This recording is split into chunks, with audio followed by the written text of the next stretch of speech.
You can't earn $1 billion. Let me give you an illustration. Let's say there's a guy named Donald. Donald's got $200,000. He decides he wants to build a house and sell it. So he spends his $200,000. He builds a home. The home, now that it's built, is worth $400,000. So let's say another guy, Bill,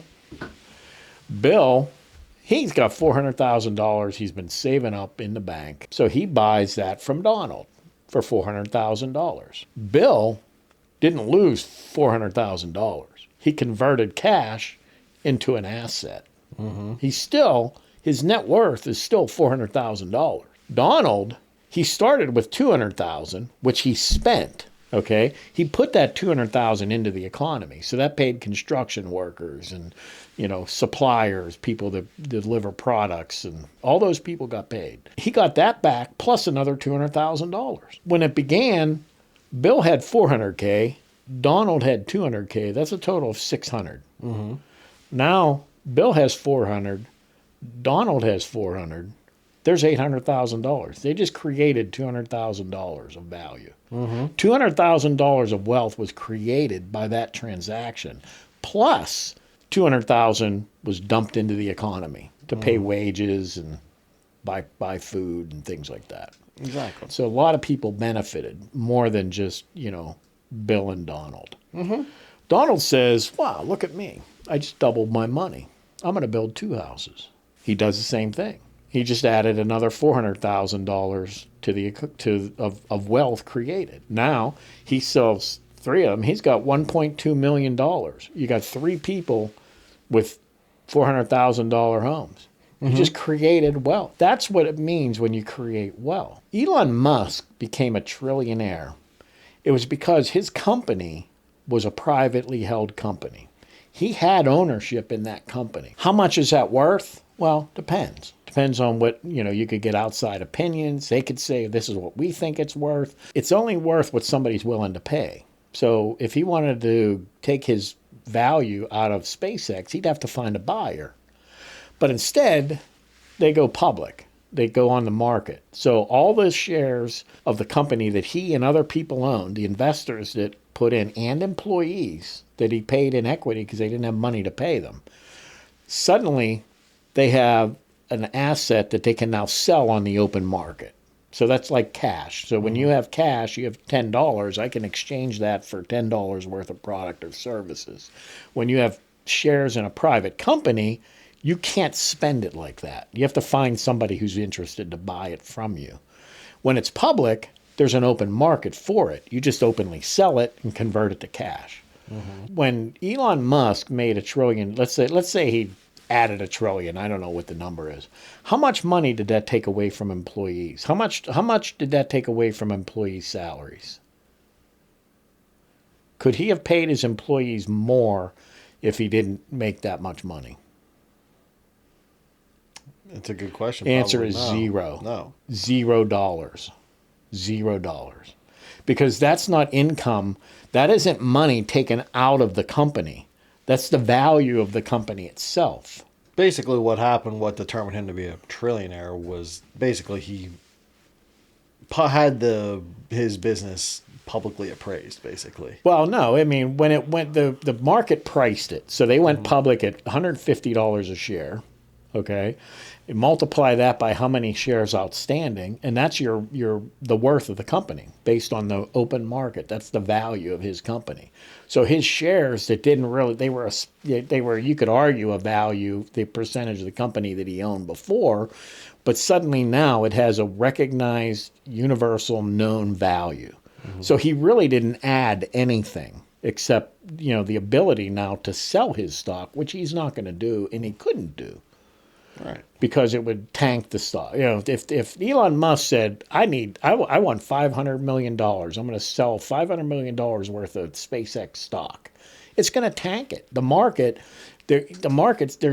nobody's buying 500 million shares, and nobody's going to want it if Elon Musk is selling it, because that's the company.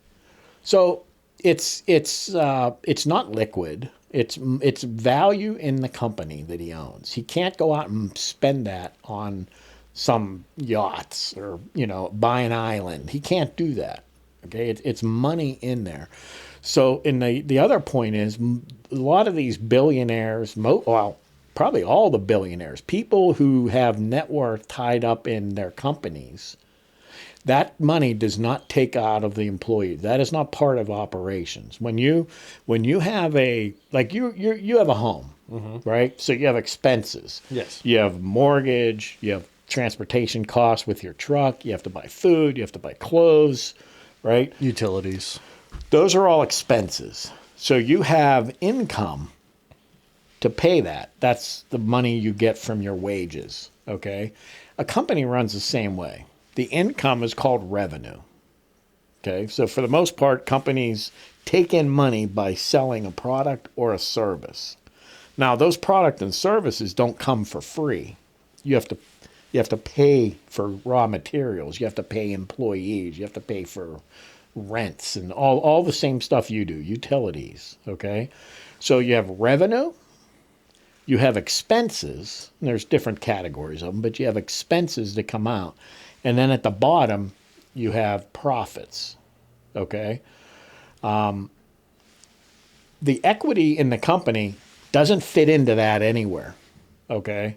The value of the company is based on different metrics. So it could be a multiple of profits, a multiple of revenue. SpaceX has a very, very historically high valuation. That means people are willing to buy that stock because they think what it's going to do in the future. Mm-hmm.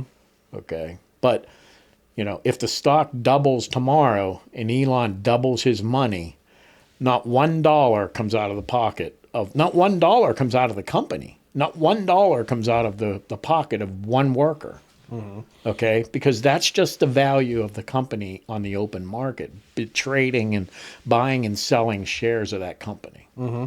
So that's so that the wealth was created when Elon Musk took those investors and used that money to build something, to sell products and services, and to pay people to build this value in this company. So he and of course the people with him created that wealth. Now some will say, well, he did it on the backs of. Okay, well, if you have your lawn, if you're paying a landscaper, let's say, a family guy, he's a landscaper, he's been cutting your lawn for your whole life. You're paying him to do that. 20 years he's cut your lawn. At what point does he own your lawn? He doesn't. But you have that lawn because of the backs of his labor, right? If you have somebody coming in and repairing your house, building your house, as a matter of fact, you didn't build your house. You had laborers come in and put their sweat and their labor on the line, some of them very low paid, to build your house. Why do you have a right to own that house? Why don't they have it? Why doesn't it belong to them if that's the labor? Because they made a deal, right? They agreed to do this work for this amount of pay. Now, I'm not suggesting that people can get any pay they ask for. Okay, there are market forces, and there's real issues with the salaries and the pays that we have today. Okay, but the idea that Elon Musk became a trillionaire on the backs of other people's labor is no different than me saying, why should you even be allowed to own a house? Why should you? Why shouldn't your landscaper be able to come and say, I now own this property. I've been cutting your grass for 20 years. You just paid me a little bit of money. That's my labor. I own it. Without me, you wouldn't have that lawn. You're really starting to sound like a socialist right now. Well, that's the logic, right? So why does anyone else have a right to Elon Musk's company that he built? So his money he's not taking money off of anyone. Mm-hmm. Okay, he's building wealth, and his wealth is tied up in the value of his companies. He said with Tesla, the reason that he negotiated that $500 billion to $50 billion package, okay, that some activist. By the way, he had that ruling overturned finally. It went to the Delaware Supreme Court, and that $50 billion compensation package, it ended up being over $100 billion because of the time. It was all equity. Okay, the court said that this was ridiculous. They didn't know why lower courts would rule the way they did. Gave him his money back. Okay, he then said he was negotiating a better one. The reason he says he wants those deals is he wants to maintain controlling ownership of that company.